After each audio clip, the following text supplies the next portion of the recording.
C'est la place à un homme d'affaires canadien, Jack Kashkar, reportage de Bruno Scropetta, de Frédéric Calange, avec les équipes de MTV.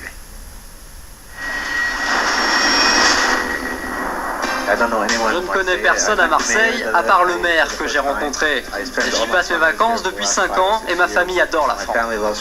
Un coup de cœur de 115 millions d'euros cette semaine, Jack Kashkar s'est imposé comme le futur acquéreur de l'Olympique de Marseille. Inconnu du monde du football, mais connu des marchés financiers, le Canadien d'origine arménienne veut être l'homme qui ramènera Marseille au sommet. Mais des zones d'ombre entourent sa venue sur la Canebière. Il y avait une combinaison possible entre la France, le foot et Marseille. C'est donc une formidable opportunité pour capitaliser tout cela. 10 années et un palmarès vierge. À l'OM, Robert Louis Dreyfus a accumulé les revers, comme sa condamnation judiciaire dans l'affaire des comptes du club phocéen.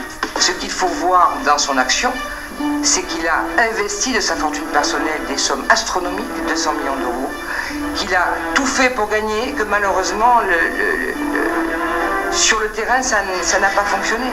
Robert Louis Dreyfus est donc résolu à vendre l'OM. Débuté il y a 6 mois, les discussions avec Kashkar ont abouti à un premier accord sur le prix de vente, 115 millions d'euros, près de 3 fois le prix du PSG. Nous sommes effectivement dans un processus de vente. Être dans un processus de vente ne veut pas forcément dire cession définitive et avérée. D'éventuels acquéreurs, le Canadien pourrait devenir président dans un mois à condition de fournir les garanties d'investissement suffisantes, à savoir près de 100 millions d'euros sur 5 ans. Le coût de l'OM se chiffrerait donc à 215 millions d'euros.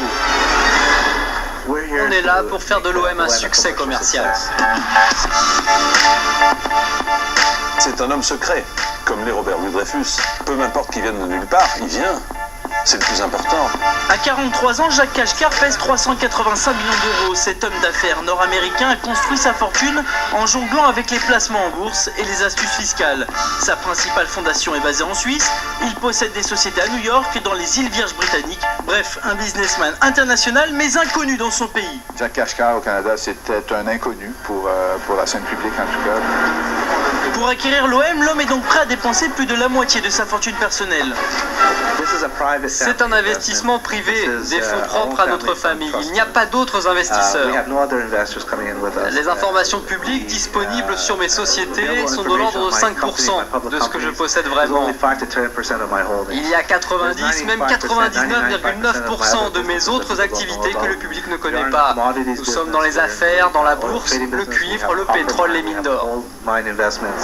Opération séduction ce jeudi à la commanderie. Après l'entraînement, les joueurs rencontrent le futur président.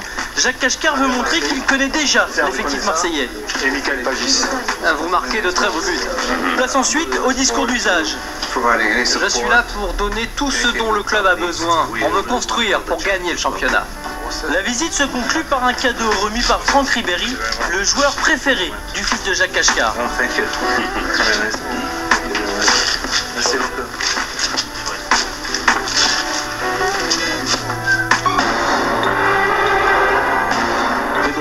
Nous pouvons faire de l'OM l'un des meilleurs clubs internationaux. Avec un objectif avoué, remporter à nouveau la Ligue des Champions, le Canadien a de l'ambition. Reste à savoir s'il viendra seul aux commandes de l'Olympique de Marseille. Il est en effet rare de voir un club changer de propriétaire sans connaître des bouleversements. Il compte s'appuyer sur l'équipe qui existait sous mon autorité. Donc je resterai dans tous les cas de figure le président du club.